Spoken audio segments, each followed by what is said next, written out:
ini adalah politik dari APBN ya. Ya, ini bagaimana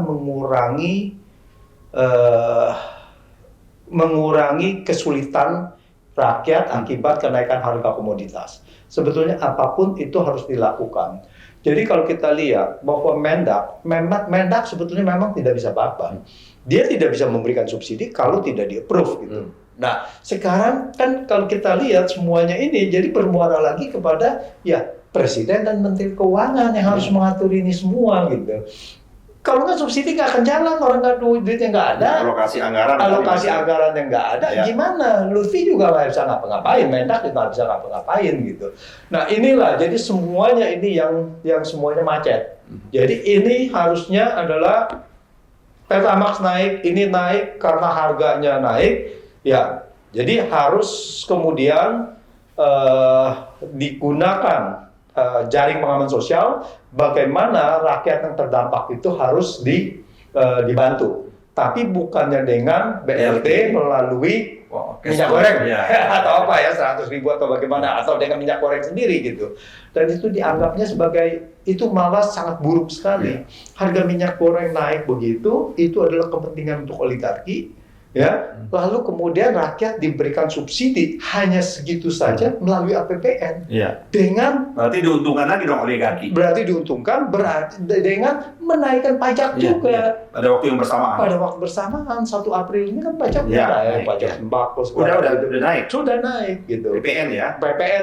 Nah, jadi ini kan semuanya karena kita nggak bisa menolak. Nggak bisa kalau begitu kita belanja. Kalau pajak penghasilan orang bisa lapor atau enggak atau ditunda, Pak ya kan. Kalau PPN kan langsung otomatis kita beli barang langsung makan, kita beli barang. Kecuali kita nggak mau makan lah. Ya nggak mungkin. Nah ini Prof, kalau menurut ini kan apa karena ketidakmampuan, apa tidak kemauan, apa gimana ini? Kita nggak yakin bahwa tidak mampu.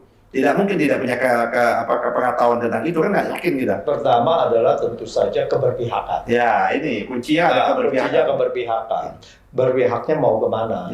Kalau keberpihakannya kepada rakyat, ya harusnya sangat mudah diatasinya gitu kan. Terus kemudian juga bukan hanya pemerintah juga, DPR-nya pun bagaimana mengawasi atau tidak. Kalau dia mengawasi demi rakyat, ya harusnya juga ada gitu. Jangan bilangnya bahwa kemarin saya nonton itu, ya kita juga sudah menanyakan, sudah nggak cukup. Hasil yang penting. Kan tidak hanya cukup nanya, kan bisa melakukan hak-hak yang lain. Banyak sekali hak DPR itu yang harus digunakan, mulai dari hak perorangan maupun hak kelembagaan. Jadi memang kesimpulannya agak berat ini kalau kita berharap dengan sistem yang ada ini untuk menyelesaikan masalah, karena mereka sendiri tidak punya political will untuk menyelesaikan kan. Keberpihakan itu karena keberpihakan tidak ada. Beberapa kita kan tidak membuat gosip dan tidak membuat fitnah, Pak ya. Kenapa? Ini kan nyata barang ini. Sangat nyata kan, listrik naik semua kan, semuanya dirasakan betul oleh kita ini, sedangkan pendapatan juga tidak bertambah. Jadi ibaratnya pengeluaran yang harus dilakukan oleh ibu-ibu rumah tangga, pengeluarannya semakin tinggi, pendapatannya maka tidak bertambah, berkurang. Ya sekarang bayangkan saja Bung Eni, bahwa kalau kita bilang Pertamax itu naik dari 9.000 menjadi 12.500, itu naik 39%, 38,8%. Belum pernah zamannya itu loh, sampai sekarang ini naik lompat tinggi banget ya. Dan kalau ditanya kenapa bahwa naiknya begitu besar, apakah karena harga internasional? Tapi kalau kita lihat Malaysia bisa maintain sampai round 95. Betul. Di atas Pertamax. Di atas Pertamax itu 8.800 ekuivalen. Iya, itu. Nah, perbedaan pertama adalah tentu saja Malaysia tidak mengenakan pajak kepada dia punya petrol, ya. Tidak ada pajak kendaraan bermotor, tidak ada pajak PPN.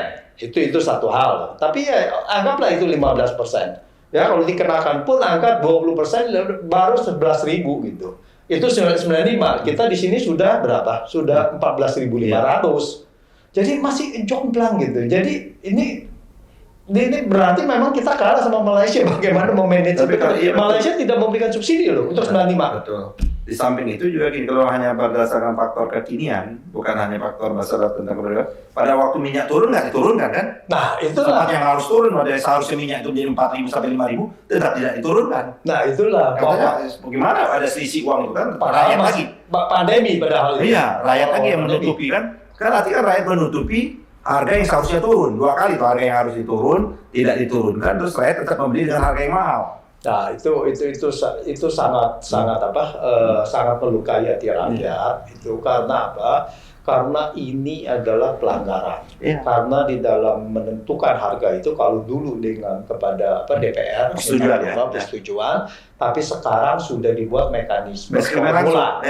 Formula. Dan waktu itu, waktu dia turun sekali, formula yang kalau diikuti itu hanya itu turun drastis karena kita punya minyak mentahnya sudah turun banyak sekali. Kan harga seperti itu sekitar 4.000 sampai 5.000-an kan harganya harusnya. Tapi harga kita masih 8.000 lebih. Nah, inilah bahwa kita lihat pemerintah ini kok gampang sekali untuk melanggar peraturan.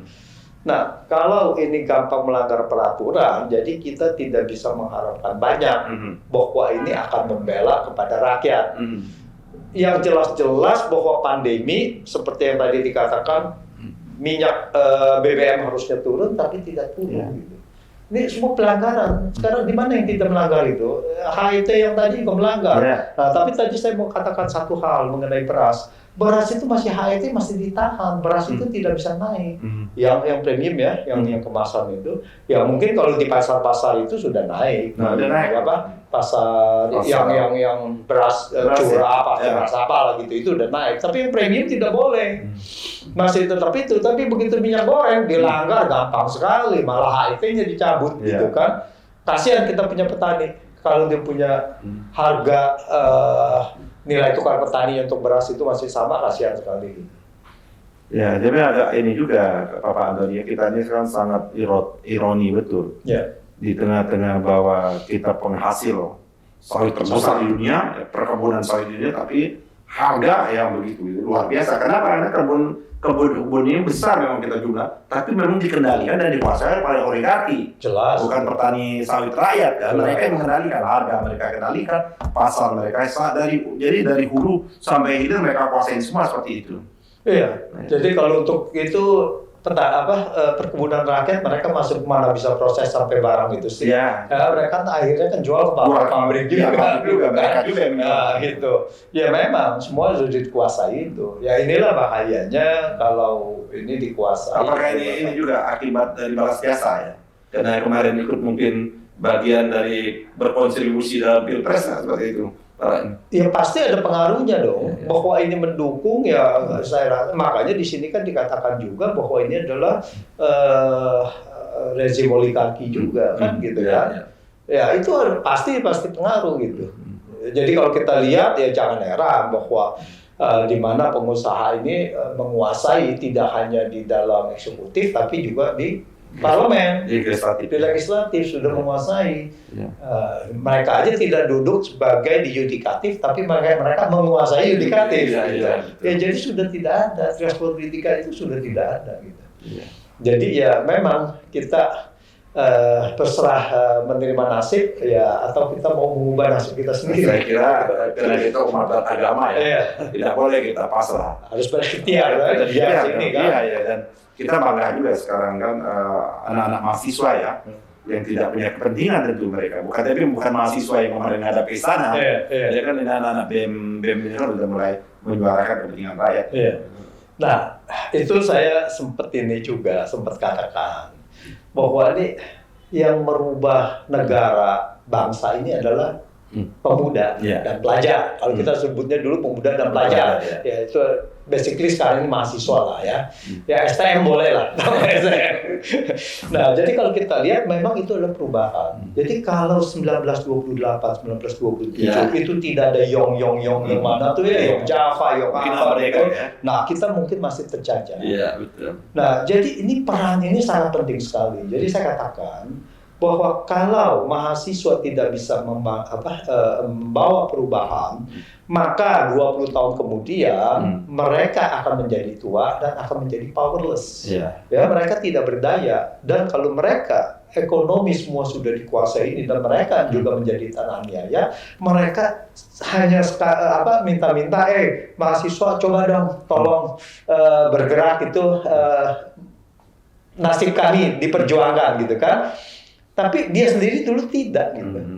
Jadi inilah bahwa selalu kita mesti menyadarkan bahwa mahasiswa akan mewariskan menjadi penerus, generasi penerus. Generasi penerus kalau ini akan susah ya, Anda akan susah ke depannya. Dan juga nanti cucu Anda sendiri gitu. Anak cucu kita sendiri akan ke situ gitu. Jadi itulah. Jadi kita kalau yang orang sudah tua ya nggak mungkin membawa perubahan lah. Di mana-mana di dunia adalah semuanya pemuda. Ya kita lihat aja di Indonesia dulu ya, sampai ditangkap-tangkap oleh Belanda dan sebagainya, ya itu harus diperjuangkan. Ya, kalau kita lihat Mr. Skiman itu kan memperjuangkan, rumah dia masih mahasiswa ada di Belanda waktu itu dia. Bagaimana dia di Belanda melawan Belanda di negeri Belanda, seperti itu luar biasa kan. Dan ini memang keharusan sejarah lah. Kita harap sekarang nih kawan-kawan mahasiswa, ya anak-anak dan adik-adik mahasiswa ini, karena mereka tidak punya interest politik langsung. Karena mereka juga tidak ingin jadi anggota DPR, dia tidak juga ingin jadi gubernur, bupati atau presiden, tapi mereka kepentingan rakyat itulah yang dia rasakan dan kepentingan bangsa ke depan itu bicara. Jadi kalau kita memang para politisi ya kepentingan sesaat tentunya, mahasiswa itu kepentingan ke depan. Saya kira itu Prof. Jadi apa pesan buat ibu emak-emak yang sangat menderita ini sekarang? Kan tidak cukup bahwa seperti mendemonstrasikan ya, kalau nggak ada minyak goreng kita nggak usah menggoreng kan, tidak cukup dengan katakan itu menyedihkan. Sebetulnya kalau itu diucapkan oleh rakyat biasa itu adalah suatu hal yang normal, itu jalan keluar. Tapi ketika diucapkan oleh politikus, elit, itu akan menjadi sangat berbeda. Nah, kalau bangsa ini dipimpin oleh elit seperti ini, maka kita tahu bangsa ini tidak akan bisa maju. Itulah bahwa kenegaraan ini sifat negarawannya ya. Negarawan dan itu kapasitas untuk bagaimana sebagai pejabat publik harus menyampaikan sesuatu dalam kondisi kritis, gitu. Dalam kondisi krisis, itu yang sebetulnya sangat penting. Itu kan sebetulnya bukan solusi. Ya, seperti harga Pertamax naik, ya Anda nanti sebaiknya naik sepeda, itu kan jalan kaki, itu kan bukan solusi, gitu kan? Nah inilah sebabnya banyak sekali kita punya pejabat-pejabat tuh seperti itu, ya bermain kata seperti begitu. Ya, diksi dan narasinya sangat memuakkan. Sangat memalukan. Ya kita harga naik karena babi miliaran itu. Iya betul. Hal-hal seperti begitu gitu. Nah ini kalau dipimpin oleh begini terus, maka negara kita tidak mungkin bisa maju. Iya. Padahal potensi negara maju luar biasa. Luar biasa. Pasti dengan jumlah kita punya sumber daya alam, sumber daya alam itu semuanya itu adalah memberikan suatu prasyarat, bagaimana prasyarat itu semua dipenuhi untuk maju gitu. Kita jauh lebih baik secara apapun ya dari Malaysia. Gitu. Jauh sekali. Tapi kita tertinggal dari Malaysia. Jauh sekali. Tapi kita tertinggal betul ya kan, karena leadershipnya yang tadi tidak memahami, tidak keberpihakan ya.